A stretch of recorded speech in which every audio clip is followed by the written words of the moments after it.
content presented in this podcast is based on real events and may contain graphic descriptions of violence, sensitive topics, and explicit language that may be triggering, offensive, or sensitive subjects to some viewers and listeners. Discretion is advised. The purpose of this podcast is to explore and discuss true crime cases for entertainment and educational purposes only. This podcast does not intend to glorify or sensationalize crime, but rather aims to analyze and understand the complexities of human behavior in the criminal justice system. We encourage listeners to approach this content with empathy, critical thinking, respect for the victims and their families. Tonight, we're looking into a story that'll leave you breathless. Why? It's a tale of trust shattered, love betrayed, and the dark truths unmasking the unthinkable acts by the very hand that is supposed to love, nurture, and care for you. This is an emotional roller coaster that no sane parent could ever comprehend, yet here we are, pulling back the curtains and exposing the brutal depths one would go to tragically destroy their lives in the name of misguided love, fear, and desperation. It's time to start the show. Let's hit it.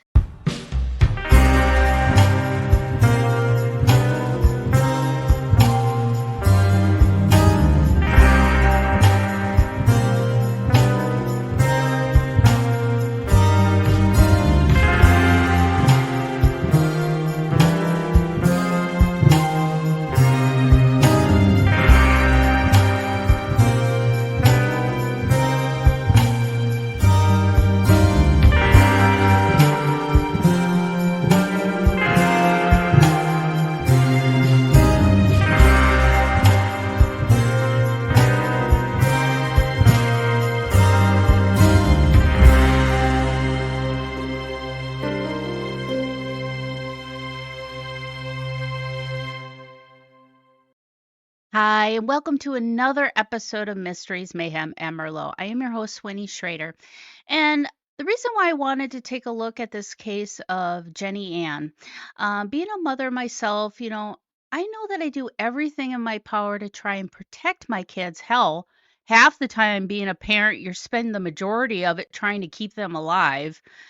But in the book of Murder of Jennyann, a shocking true story by Rod Kackley, unmasks the true evil nature of Martha Ann Johnson, Jennyan's mother, a woman whose desperate attempts to keep her husband Earl from leaving her took a devastating and lethal toll on her innocent children.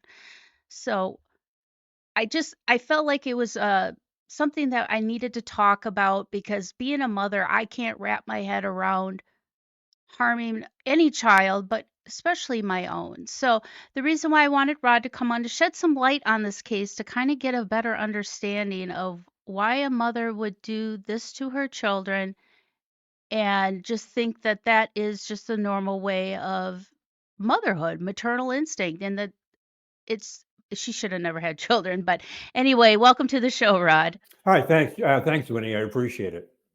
Yeah, I came up. Oh, I see your little puppers in the background. Hello. Oh, that's Bella. Oh, hi, Bella. We are animal lovers here in the Schrader household. Yeah. We have a dog and 5 cats, so it's Okay. like a zoo here. Um, but yeah, I came across your book, Jennyann, and The Murder of Jennyann. And I was shocked at the reason why she was murdered and taken out of spite. Spite.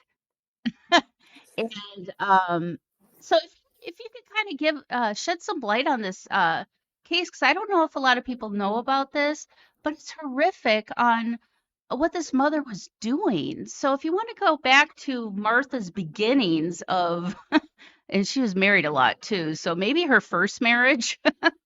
Yeah, Martha had this undying need to be accepted Uh-huh. and to be loved. She was always looking for someone to love her. And she Okay. went through 4 marriages, you're right. Now, it's important to remember the time that this happened. Jenny Ann Wright was murdered in 1982. Okay, that's a Okay. critical thing to remember. Because one of the interesting things, see, she had this, her relatives really stuck by her and said that she could not have done this, that she would never hurt Jenny Ann, especially who was her firstborn daughter. Mm-hmm. She was accused of killing 4 children. Jenny Ann was the last to die. And they never filed charges in the other three cases. But in the Mhm. first case, the Jennyann was her oldest. She was 11 when she was killed, okay, when she died. Each of these children were found dead in a bed. Now, this is in the early 80s and late 70s when a disease, something called SIDS, SIDS, Mhm. was big, sudden infant Yep. death syndrome, where children were just found dead in their beds with no explanation. No one ever Right. really figured it out. This is also happening in rural Georgia. Okay, she and her husbands, beginning with Bobby Wright, who was Jenny Wright's husband or father, Okay. they pretty much, moved whenever the rent came due, if you know what I Oh. mean. Okay. Mhm. And so when they went to a hospital, they went to emergency care. They did not have a personal physician. They went to emergency care and they got in and out as inexpensively as possible. The doctors often said that it was SIDS that killed the children, when in Okay. fact, what was happening was Jenny Ann, Martha, and her family called her Ann, by the way. Oh, Martha okay. Ann was she was a stout woman. She was rather short, but she weighed over 250 pounds. She would Okay. lay on top of the children and smother them to death. And then she would get off and she would call. Now, see, it wasn't just Earl she was trying to keep. Earl was just her third husband. Her Uh-huh. first husband, Bobby, every time she would fight with these guys, they would argue, they would go off and run off. And she would lay on top of one of the children and kill them. At least that's what the police said, okay? Like I'm saying, it Oh. was never, the first three were never adjudicated in court, so I'm not going to say that she killed the three, but Mhm. that is what the prosecutors were saying, and that's what they were working on. Okay. So there were, and Jenny Ann, now get this, Jenny Ann, now they were progressively older, okay? Bigger children would, Jenny Ann was 11 years old when this happened to her. I mean, Oh. mother, can you imagine the way an 11-year-old must have fought and struggled to stay alive? Oh. Oh, I can't imagine. And I don't know understand her rationality of her acts towards her children. Like you said, we can't really prove that she killed the first Right. three, but to know that it came after having a fight Mm-hmm. with her husband, Right. to do that to the children just to be spiteful to get Well, I back think at she him? wasn't being spiteful. She was just using the only method she had to try to get the husbands to come back and stay. That was her thinking, I believe. What? Oh my Now, God. you also have to understand that it came out in the court case. The Mhm. courtroom scene was just incredibly interesting to me. Um, Mhm. that she had an IQ of 76. Oh. So, her family was saying, her family, her blood relatives, if you will, they always said, they testified and told reporters too, that Anne really didn't understand what was going on. And they also said that she would do anything to win acceptance and love. Wow. Uh, Yeah. and to know that that's where her mind went to give Hmm. that, what kind of what kind of household was she brought up in? I mean, it's almost kind of like a form of Munchausen's. Like Yeah, I think it is. you You're want right. you want something to happen in order for you to feel victimized and get sympathy from others. And that's kind of how Munchausen is. They want to have that sick child to get the attention and the accolades and the thing of being a wonderful mother and taking care of such a sick child when in fact the mother is making that child sick. And in this case, her thought process was to smother her children to get the attention that she needed. And it sounds like she needed more psychiatric care than anything And else. she was not going to get it. In this Yeah. time, she was not going to get that kind of care. Now, what's Yeah. interesting too is this is really an indictment of the child care system Mhm. in Georgia as well, because she went through three children she took to the hospital after they died, and Mhm. charges were never pressed, even though the police were always suspicious of what was going on. If it hadn't been for an Atlanta Journal-Constitution article 7 years after Jennyann died, Okay. nothing would have come out on this. But then Oh, the yeah, there was an article that came out. Yeah, we should talk about this. This is really, there are so many facets to this story. And I think that's one of the reasons it's really kind of taken off on, sales and Amazon and Kindle Unlimited and whatnot. There are so many facets to this story that it was 7 years. This article in the Atlanta Journal-Constitution was part of a series that they did on the child care, the foster care system in Georgia. And it okay. was this article that came out in January that really embarrassed the authorities enough to reopen this case. And then Okay. a sergeant, a police sergeant was assigned to it. They assigned FBI agents to it and some state, the Georgia State Police to it. They still couldn't get anything. They could not find evidence that she had murdered Jennyann. And the article Mhm. that came out in January 1st of that year was about Jennyann, so they focused on that case. Couldn't get any evidence. This sergeant, I'll have to look up his name again. Sergeant Stewart was his last name. He actually bugged the tombstones of the children, of the dead children, figuring Really? that she would go and confess, apologize to the children at the Mhm. tombstones. She never did, though, because she always went with family members and she was not going to admit anything with family members there listening. Yeah. Okay. So he pulls her in for an interview, and I've got the word for word what he said to convince her to confess. And this was like something you would see on Law and Order, where he put his Oh, arm around her and said, "I am your friend. We have to let these children's souls rest. They will not rest until you tell the truth." And her family in the court trial, when the testimony came out, they said, "Look, she will agree to anything as long as she thinks that will make you like her." yeah. And so they were trying to disparage the confession. Well, she confessed, but if he hadn't done this, she never would have confessed. And Right. if she hadn't confessed, this never would have gone to trial. Wow. That and I mean, granted, I mean, you have to give her the benefit of the doubt, if she, even though she said she didn't, if she would say anything just for somebody to like her, maybe Hmm. she didn't kill her first three children. She's just saying it because that's what he wanted to hear. And that's what she Um, said in court. She said, "I only said that because I knew that's what he wanted to hear." yeah, yeah, I know, and that's those confessions, those can be very tricky. Hmm. Especially when you start hearing those cops trying to coerce the suspect or the individual that they're interviewing. y- I've noticed myself kind of, hey, cops, back off a little bit. You're kind of Hmm. walking a fine line of trying to push them to say something that didn't happen. And in the interview, he was hitting all of her hot buttons. Uh-huh. The children's souls in heaven, and Hmm. especially, he was putting his arm around her and saying, "I am your Hmm. best friend," and Yeah. which is exactly what she would want to hear.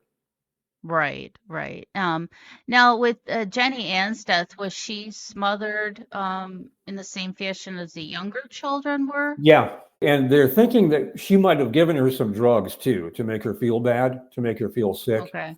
She went upstairs to. They had an upstairs bedroom. Martha Ann and Jenny Ann. They had an upstairs bedroom in a little apartment house.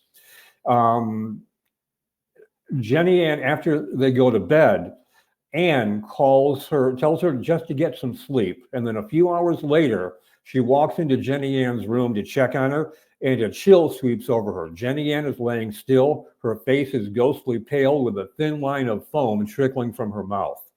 For a long, unbelievable moment, Anne stands there transfixed by the sight of her daughter, not sleeping peacefully, but lying there in an eerie, unnatural stillness.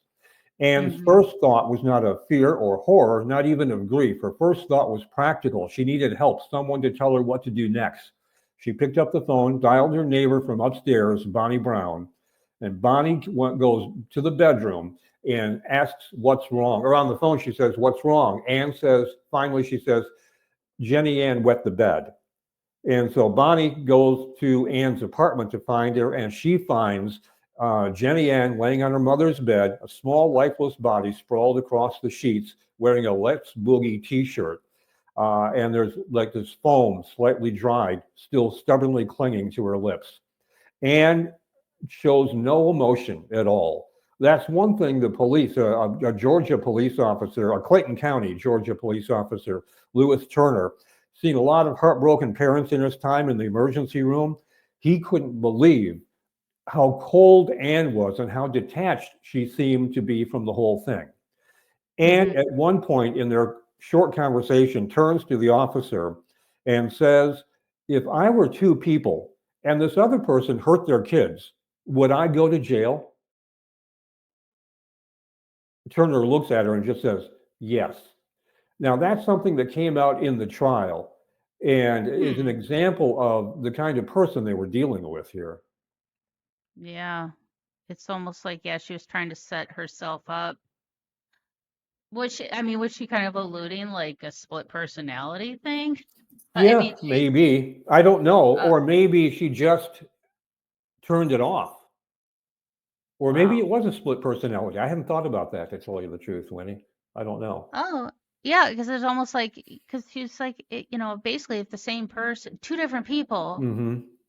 but in one body kill a person, would that other person be found guilty? And there have been cases where the multiple personality or split personality defense has been brought up in court because a lot of times people that when they have go into those manic states of switching personalities, they don't remember what the other personality did. Hmm. So, but for her to say that at the hospital, it almost feels it's that's that not serial killer, but that's that kind of intelligence they have that they're starting to plant seeds Hmm. on trying to spin a narrative Hmm. right from the beginning. So that would cause my little detective hairs to stand on end. We do have to take a quick break, but when we come back, I'd like to kind of talk about the actual court case itself and what was like her specific like defense and the result of that and what things have been done to improve maternity post maternity care for women, especially women that deal with postpartum depression, manic episodes, and wanting and accidentally or intentionally harming your child. I think that's something that needs to be people be need to be aware of. So we'll take a quick break and we'll be right back. We have Rod Kackley, the author of The Murder of Jenny Lynn, a shocking true crime story. And you have kind of a series of these shocking true crime stories. Is that correct? Yeah, I do. Yeah. Okay, and I will have a link today for the book, today's description, along with your author page, so people can also check out all your other books that you have, because you also delve into kind of the fan fiction, the paranormal, which my audience is very familiar with. My husband is Oh, that's is the right. Yeah. I yeah, saw that on yeah, your he's the website. king of Yeah. he's the king of the paranormal. But Yeah. yeah, so we'll definitely do that. We'll discuss all that when we come back from the break. It's the holiday season, a time of giving, receiving, and maybe even answering life's most mysterious questions. What better way to bring joy and clarity to yourself or a loved one than with Love and Lotus Tarot readings by Winnie Schrader?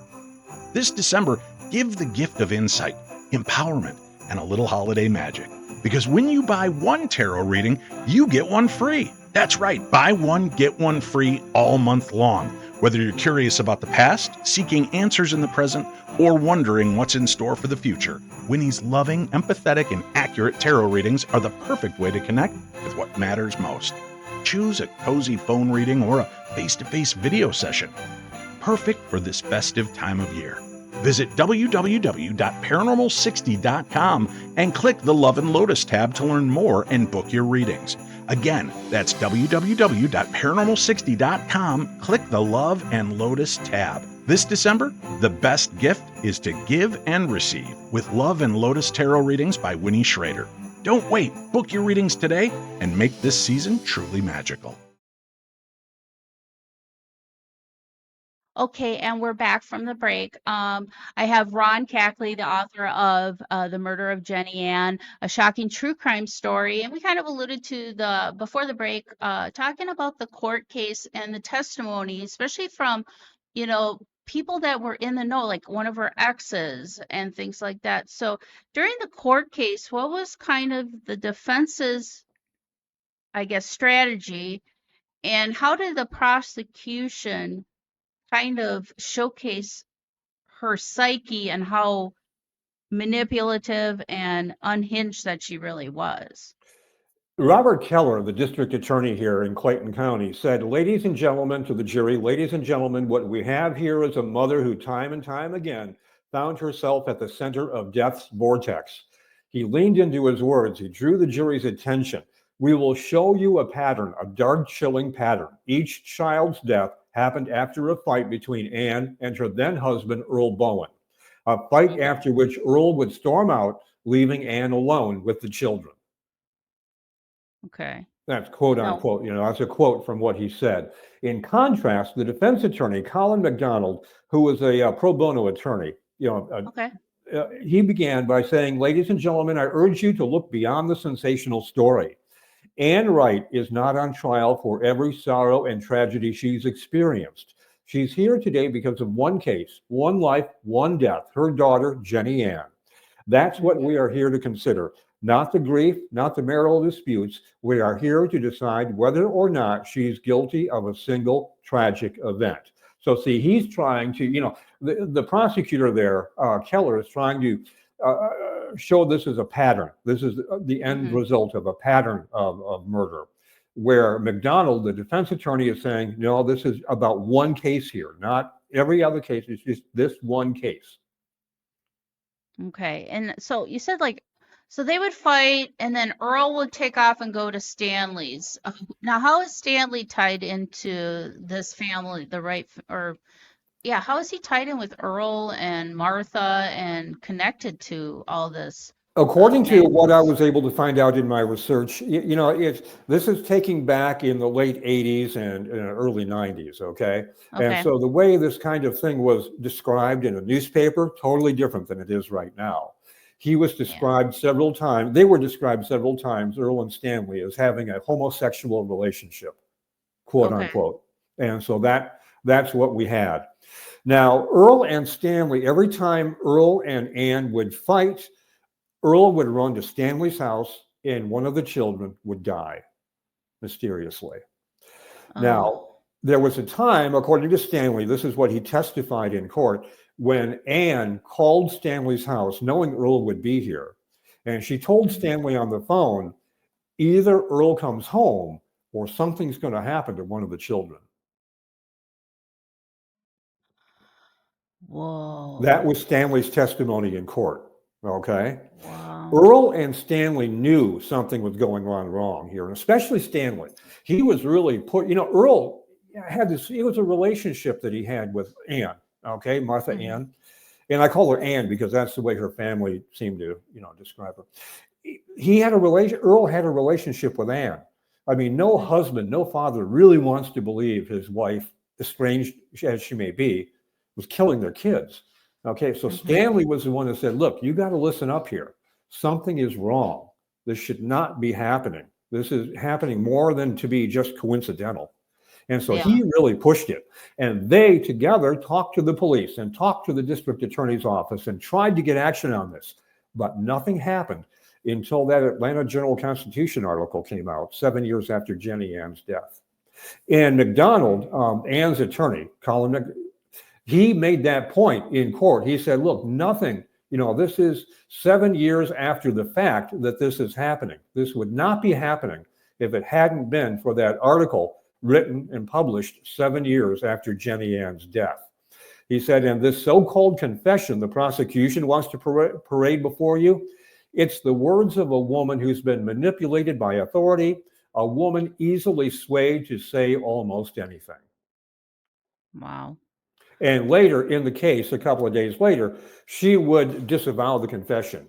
She would say Yeah. not only that she was swayed, she would say, I never said that. Well, the problem was he had a video camera stuck on it. They were in a storeroom. This Yeah. wasn't like an interrogation room like you would see on TV on 48 Hours.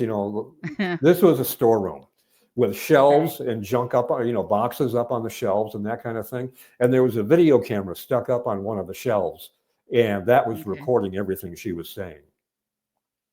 Yeah, I mean, it's almost like she did have like two personalities. One minute she's saying, I don't know what you're talking about. And then Hmm. they're like, yeah, yeah, I did it. So what? Hmm. What are you gonna do? It's almost like she just had this weird concept of like her reality was so skewed. Because and again, she obviously probably knew that her husband was having a homosexual affair, but I don't know why that would constitute their rationality would be to kill one of their children because of it.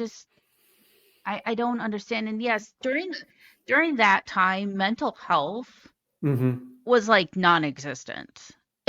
Right, It's right. pretty much you go to a psychiatrist, they give you pills, you're good to go. I mean, it's not like what mental health is today. And there was such a horrible stigma of it too, along with being a homosexual male. So it's like you had all these kind of uh social unnorms, I guess. Hmm.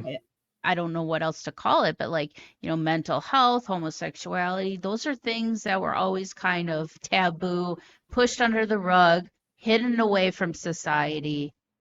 And if she would have gotten the proper care that she would have needed, would all of her children be alive? And if the police had done more investigation in the early days, would more of the Right. children be alive? Right. And And if I it, and guarantee, see, another thing was, see, they would go from hospital to hospital. These kids were never brought to the same hospital. yeah. Okay. And so back in those days, too, there was no communication between the hospitals like there is today. That's why back in that day, see, I was a reporter before I retired and started doing this. And I can Okay. remember that when computers came to hospitals and they were able actually to put your records on one data bank, and Yep. so that you could see, it used to be you have to go to the hospital, you would have to give your whole life story every time because there was no Yeah. record of anything that had happened to Right. you. Okay. So when they went to the hospital when she took her kids to the hospital, there was no record that Hmm. anything had happened to the other kids. They had Okay. no record of her. And so there was no, providence to look at to see what happened here. So there was that too. It was Yeah. just a And totally different time. right. And it's amazing how she kept having children. Hmm. I I almost feel like women like that, like I wish they couldn't have children. And not because I don't want them to enjoy and experience motherhood, but Hmm. obviously mentally they're just not capable of doing it because that is not what we do to our children when we get mad at them. That's not what we do when somebody else makes us mad. We don't harm our children. Now, she was found guilty Hmm. and she got a life sentence. Is that correct? Correct. Yeah. But with the possibility of parole, and she was paroled in 2023. She was. So she's Yeah. She was paroled in 2023. And, interestingly enough, uh she went through three husbands before the trial. I mean, up to, she went through three husbands, but at the trial, when the trial happened, she had finally met a man who truly loved her and vowed to stick by her. Oh, really? Yeah. Mm. Well, and maybe that's what she needs. That's Hmm. if she needs something. I mean, obviously, I mean, maybe Earl and her other husbands too. They probably weren't the most stable people either. I guess, she could have been a victim of the people that she surrounded herself to. Because a lot of times people that do have mental health issues, like you said, she would try and do everything she can for people to like her. Maybe, she was obviously finding people that weren't the greatest, in I society think that as she found well. men who really did not want to have a relationship, the kind of relationship that she wanted. Right, right. Well, And and yeah. that's probably why, like with Earl, him Hmm. being a homosexual, he has to cover it up by looking like a normal heterosexual family He, by man. the way, did remarry and has a whole other family going now. Oh, he did? Hmm. With Right. a A woman, yeah. heterosexual, Hmm. really? Yeah, a heterosexual relationship. He married again, Okay. and his wife was with him in the courtroom during Anne's trial. Mm. Now, with everything that happened, has there been any new strides since this case was made public and, people are aware of it now? Uh, are there any strides to help women with mental health during pregnancy, post-pregnancy? Is there anything that has uh, grown in significance that is actually making an impact in that area? Because I know That a I lot of can't law. say. I would imagine there has been, just from the Okay. news stories that I've seen, and postpartum depression, and we have a whole different attitude about that Hmm. now, about mental health Right. now. But I really Hmm. did not look at that as part of this book. No. Yeah, well, it'd be interesting to see because, I was aware of in the 80s. Yeah, it's mental illness was just like you were just shunned. You were a Hmm. crazy person, throw you in a room and throw away the key type of thing. It was like being in a prison, and maybe prison for her was a good thing. I'm sure she got some care. Did you hear about any type of psychiatric care that she was receiving in No, jail? no, I didn't. No, Okay, no, no. but now with the death of Jenny Ann, um, is there any type of, do people still kind of honor her and keep that kind of mental health awareness up, having her kind of not be a poster child, but say, hey, I don't think mental, there has been to this point, but like I said, the Atlanta Journal-Constitution did a series that I believe was okay. nominated for a Pulitzer Prize Oh, okay. on the foster care system, Yeah, and and that, and this was, I believe, this was part of that series. yeah, I've had, I've known some children that have gone through the foster care system. And that's a system, the adoption system, the foster care system, that is something that really needs to be taken a look at and fixed in a lot of places. A lot of families, they just want foster children for a paycheck. Yeah, and And this, maybe I misspoke by the foster care. It's just the Child and Family Services people. yeah, They were yeah, called several times too, and Earl and Stanley tried to get to them and the Children and Family Services to say, you need to, like one CFS person asked Earl, uh, is this woman, is Anne hurting your children? And Earl said, no, she's killing these children. they didn't do anything. Now, this was during one of the hospital stays, not with Jennyann, but with one of the other children. And Okay. he said, no, she's not hurting them, she's killing them. What was their standard of removing a child from a household? Again, and if I remember at the trial, this came out at the trial too. And at the trial, there the foster. I keep saying foster. I don't mean foster. I mean Child and Family Services. I know. I They're get. they're you get all these acronyms and names in government. You get Oh, them. I know. I get them confused anyway. But yeah, their attitude was, look, we get a lot of cases. We're Hmm. overburdened. Everybody's got too many cases, and Hmm. stuff Well, I think happens. killing children is kind of Hmm. priority. Put it at the top of the pile. Yeah, it would seem, especially since Yeah. before Jenny, you had three children who died. Yeah. And, the any type of like, even the foster care system, there's a lot of neglect and abuse even going on through there because the foster care system, the more children you get, the more money you get from the government, and people would collect foster children like they were Pokemon cards just to get a paycheck. And also with child protective services, them being overloaded, not fully investigating cases of abuse, because not all abuse is physical Hmm. either. So for I can't imagine being a child protective surgeon, child protective service person and hearing a child speak of their abuse, tell them it's mental abuse, it's emotional abuse, and not having that tangible evidence to pull that child out of that home, 'cause there's no physical evidence. Hmm. And obviously with Martha Ann, was there any type of like physical abuse on the children prior to them dying? Like, No, there was no sign of so there physical abuse at all. no bruises and stuff. Okay, so it's just kind of a fluke thing. It was Hmm. in the moment, unrational thinking, and kill a child. Oh, I well, thank you so much, Rod, for writing writing this book and getting a case like this out in the forefront, and shedding some light on mental health, especially when it comes to being a mother, because I'm a mama bear, Hmm. and if anybody hurts my children, they better watch out. But as a person and as a mom, I can't rationalize the other way around.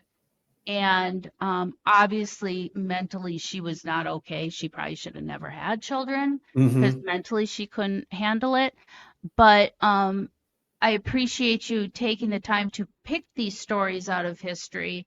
That way, I think if more cases like this get put in the forefront, I think we might have a better understanding of a lot of the cases in the past and say, maybe they weren't as evil as we thought they were because they had some issues. So, Hmm. and hopefully we can use it as a preventative tool so this doesn't happen again in the future. Yeah. Um, so do you have any speaking engagements or anything coming up? I And do you have a website? I don't know. I do have a website, rodkackley.com. Okay, A good way to keep in touch with what I do, though, is really through Amazon. And my perfect. books are up there on Amazon. Yes, and I'll definitely have a link for that in today's description along with your author page. Today we're talking about the book, The Murder of Jennyann, a shocking true crime story with author Rod Kackley. Well, thank you so much, everyone, and I hope to see you all next week. Thank you for joining me for another episode of Mysteries, Mayhem, and Merlot. And until our next case, my armchair detectives, stay safe, stay vigilant, and stay aware. I'll see you right here next week on Mysteries, Mayhem, and Merlot.